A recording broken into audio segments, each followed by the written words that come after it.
भाजपच्या युवा मोर्चाच्या सगळ्या पदाधिकाऱ्यांनी काँग्रेस कार्यालयावरती हल्लाबोल केल्यानंतर काँग्रेस कार्यकर्ते आक्रमक होताना पाहायला मिळत आहेत। डॉक्टर बाबासाहेब आंबेडकर यांचा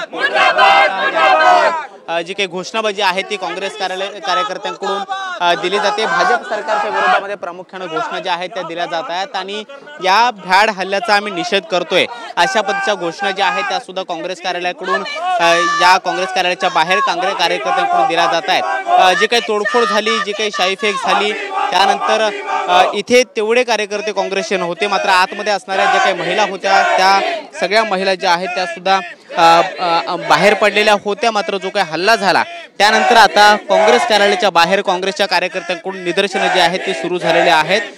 डॉक्टर बाबासाहेब आंबेडकर यांच्या समर्थनार्थ घोषणा दिल्या जात आहेत, संविधानाच्या समर्थनार्थ घोषणा दिल्या जात आहेत। त्याचबरोबर जय भीमचा नारा सुद्धा जो आहे तो या ठिकाणी दिला जातोय। भाजपच्या विरोधामध्ये घोषणाबाजी जी आहे ती या सगळ्या कार्यकर्त्यांनी सुरू केलेली आहे। भाजपचे जे युवा मोर्चाचे सगळे पदाधिकारी आणि कार्यकर्ते काँग्रेस कार्यालयावरती आलेले होते त्यांना पोलिसांनी ताब्यात घेतलेला आहे। त्यांच्यावरती गुन्हा दाखल करण्याची प्रक्रिया सुद्धा आझाद मैदान पोलिसांनी सुरू केलेली आहे। मात्र या सगळ्या परिसरामध्ये काँग्रेस कार्यकर्ते आक्रमक झाल्याचं पाहायला मिळतं आहे। सध्या काँग्रेस कार्यालयाच्या बाहेर या सगळ्या कार्यकर्त्यांच्या माध्यमातून घोषणाबाजी होताना पाहायला मिळते आहे। डॉक्टर बाबासाहेब आंबेडकर यांचा फोटो घेऊन भाजपच्या विरोधामध्ये ही निदर्शनं जी आहेत ती प्रामुख्यानं केली जात असल्याचं पाहायला मिळतं आहे आणि काँग्रेसचे कार्यकर्ते हे आक्रमक होताना पाहायला मिळत आहेत। भाजपचे युवा मोर्चाचे जे काही पदाधिकारी होते, कार्यकर्ते होते, त्यांना पोलिसांनी ताब्यात घेतल्यानंतर काँग्रेस कार्यकर्ते जे आहेत ते आक्रमक होताना पाहायला मिळत आहेत आणि काँग्रेस कार्यालयाच्या बाहेरच निदर्शनं जे आहेत ते होताना पाहायला मिळत आहेत। भाजपच्या विरोधामध्ये ही निदर्शनं होताना पाहायला मिळत आहेत। डॉक्टर बाबासाहेब आंबेडकर यांचा फोटो त्यांच्या हातामध्ये आहे आणि ह्या घोषणा ज्या आहेत त्या दिल्या जात आहेत। डॉक्टर बाबासाहेब आंबेडकर यांचा फोटो घेऊन तुम्ही घोषणा देत आहेत, काय भाजपला सांगायचं आहे? काय सांगायचं भाजपला कळलं पाहिजे बाबासाहेबांचा जो आहे तो बाबासाहेबांचा सन्मान करा, बाबासाहेबांचा सन्मान करायला पाहिजे। आणि तुम्ही अमित शहाला काढून टाकलं पाहिजे, कळलं का? त्याचा राजीनामा मागायचा नाही, त्यांना काढूनच टाकलं पाहिजे अमित शहाना। राष्ट्रपतींनी अमित शहाला काढून टाकलं पाहिजे, पंतप्रधानांनी अमित शहाला काढून टाकलं पाहिजे। काय त्यांचा हक्क आहे? त्यांना त्या पदावरती राहण्याचाच हक्क नाहीये, कारण बाबासाहेबांमुळेच ते त्या पदावरती आहेत आणि बाबासाहेबांचा अपमान करतात, त्यांना त्या पदावरून काढून टाकलं पाहिजे। हे आपल्या देशाच्या पंतप्रधानांनी हे गोष्ट करायला पाहिजे। त्यांना राजीनामा मागायची गोष्ट नाही, त्यांना काढून टाकलं, बरखास्त करा, त्यांना टर्मिनेट करा। काय गरज आहे त्यांची? झाला त्यावेळी तुम्ही कुठे होतात? हल्ला झाला त्यावेळी तुम्ही कुठे होतात आणि कधी इथे पोहोचला? तेव्हा आम्ही ऑफिसमध्येच होतो आणि भ्याड हल्ला केलेला आहे भाजपच्या लोकांनी। हा एवढा भ्याड हल्ला अशा पद्धतीने करतात ती त्यांची नीतीच आहे। मला वाटतंय फडणवीस सरकारने या गोष्टीवरती विचार करून फडणवीसांनीच राजीनामा द्यायला पाहिजे, मला तर वाटतंय पहिला।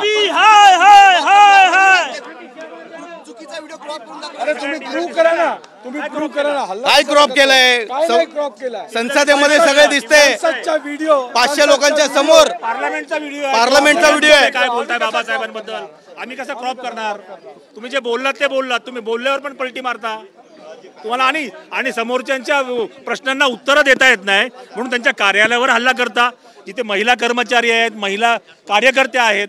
अशा या भ्याड हल्ल्याचा आम्ही निषेध करतो आणि अत्यंत गुंड प्रवृत्तीचे लोक आहेत, सरकार स्पॉन्सर लोक आहेत आणि मला वाटतं हा सरकार प्रायोजित हल्ला होता, कारण त्यांना तिथं आम्ही काल निषेध बाबासाहेबांच्या या अपमानाबद्दल करण्यासाठी होतो, आम्हाला बाहेर जाऊन देण्यात आलं नाही, परंतु आज ते आतमध्ये घुसतात, हातामध्ये दगड असतात त्यांच्या आणि माथे फिरून सारखे ते दगड भिरकावून आमच्या कार्यकर्त्यांना जखमी करतात। अक्षरशः महिला जीव मुठीत घेऊन आतमध्ये पळालेल्या आहेत। अशा या भ्याड हल्ल्याचा आम्ही सतत निषेध करणार आहोत।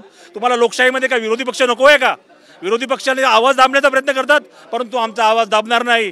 हा देश महात्मा गांधीचा, डॉक्टर बाबासाहेब आंबेडकरांचा आहे आणि आमचा आवाज कोणी दाबू शकणार नाही। तुमच्या या भ्याड हल्ल्याला आम्ही घाबरत नाहीये, तुम्ही असे हजार हल्ले करा। करणाऱ्या सगळ्या पदाधिकाऱ्यांना पोलिसांनी ताब्यात घेतलंय, काय कारवाईची अपेक्षा करताय, काय मागणी करताय? कडक कारवाई केली पाहिजे, पण मला माझ्या मिळालेल्या माहितीनुसार आम्ही आतमध्ये होतो, त्यांना काही कार्यकर्त्यांना पळून जाण्यासाठी पळवण्यात आलेला आहे। मला वाटत नाही कार्यकर्ता पोलीस बाजूला खूप होता, पोलीस इकडे होते बाजूला, परंतु त्यांना यायला उशीर झाला, पण तोपर्यंत पूर्ण कार्यालयाची तोडफोड केली होती। पाहतो की काँग्रेसचे कार्यकर्ते आता आक्रमक झालेले आहेत आणि ज्या काही काँग्रेसच्या कार्यालयामध्ये तोडफोड करण्यात आली त्याचे दृश्य आपण पाहतोय. बाहेरून हल्ला हा करण्यात आलेला होता, मात्र ज्या खिडक्या आहेत, काचा आहेत, त्या सुद्धा मोठ्या प्रमाणामध्ये फोडण्यात आल्याचं पाहायला मिळतं आहे. सोनिया गांधी यांच्या फोटोवरती सुद्धा शाईफेक करण्यात आले. काँग्रेसचे जे काही नेत्यांचे पोस्टर या कार्यालयाच्या बाहेर लावण्यात आलेले आहेत त्याच्यावरती सुद्धा शाईफेक जी आहे ती केल्याचं पाहायला मिळतं आहे.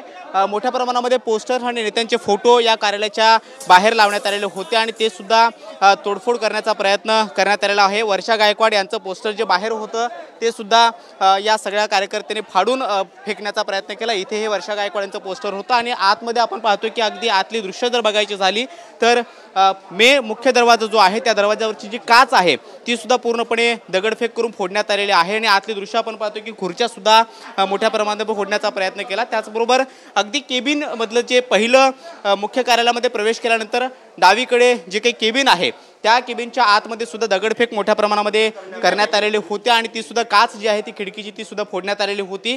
या सगळ्या परिसरामध्ये आपण पाहतो की केबिनच्या आतमधली जर दृश्य बघायची झाली तर काचा ज्या आहेत त्या पूर्णपणे फोडण्यात आलेल्या आहेत आणि ही सगळी नासधूस करण्याचा भाजपच्या कार्यकर्त्यांनी प्रयत्न जो आहे तो केला आल्याचं पाहायला मिळतं आहे. या सगळ्या परिसरामध्ये आता काँग्रेसचे कार्यकर्ते मोठ्या प्रमाणामध्ये जमायला सुरुवात झालेली आहे. भाजपच्या सगळ्या पदाधिकाऱ्यांना आणि कार्यकर्त्यांना जरी पोलिसांनी ताब्यात घेतलं तरी मात्र सरकार पुरस्कृत हा हल्ला आहे अशा पद्धतीची प्रतिक्रिया जी ते काँग्रेसच्या सगळ्या कार्यकर्त्यांकडून नेत्यांकडून व्यक्त केली जाते. केबिनपर्यंत सगळी तोडफोड झालेली आहे, बाहेरून दगडफेक करण्यात आली, काचा फोडण्यात आलेल्या आहेत. ही सगळी दृश्य बघून हल्ला ज्यावेळी झाला त्यावेळी तुम्ही कुठे होतात आणि काय प्रतिक्रिया देताय? सारे ऑफिस बेरर्स यहीं थे, पदाधिकारी सभी बैठकर आगे के अपने जो काम है पार्टी दफ्तर का वो सब चालू था. डायरेक्ट आके पहले उन्होंने बाबा साहब अम्बेडकर का नाम लेके नारा लगाया तो अपने कुछ पदाधिकारी बाहर निकल कर आए. उनको लगा कि हम लोग लगातार विरोध कर रहे हैं क्योंकि जिस तरह का अपमान जो है बाबा साहब का अमित शाह जी ने और उनके दूसरे लोगों ने संसद में किया उसकी जो है हर जगह देश में भी निषेध हो रहा है.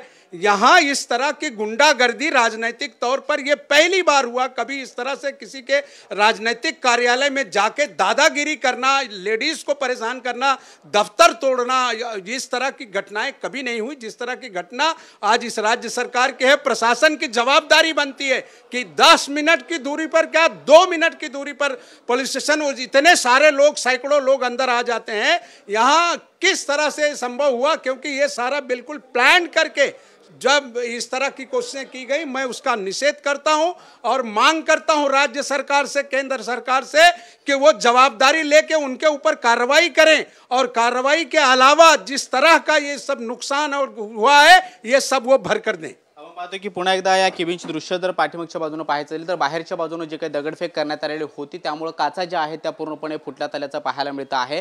सगळं साहित्य अस्तव्यस्त पडलेलं आहे. नेत्यांच्या फोटोंवरती शाईफेक करण्यापासून दगडफेक करण्यापर्यंत भाजपच्या युवा मोर्चाने आक्रमक भूमिका घेतलेली होती आणि त्यानंतर तेजिंदर तिवाणा यांच्या नेतृत्वामध्ये जे काही हे आंदोलन करण्यात आलं ते आंदोलनादरम्यान पोलिसांनी या ठिकाणी वेळीच धाव घेतली, सगळ्या कार्यकर्त्यांना ताब्यात घेतलेलं आहे आणि भाजपच्या तेजिंदर तिवाणा यांच्यासहित जे काही पदाधिकारी आणि कार्यकर्ते या आंदोलनामध्ये सहभागी झालेले होते त्यांना सध्या ताब्यात घेऊन आझाद मैदान पोलीस ठाण्यात नेण्यात आले आणि त्यांच्यावरती गुन्हा दाखल करून कारवाईची प्रक्रिया जी आहे ती सुरू करण्यात आलेली आहे. व्हिडिओ जर्नलिस्ट योगेश सोबत कृष्णा सोनारवाडकर, TV9 मराठी, मुंबई.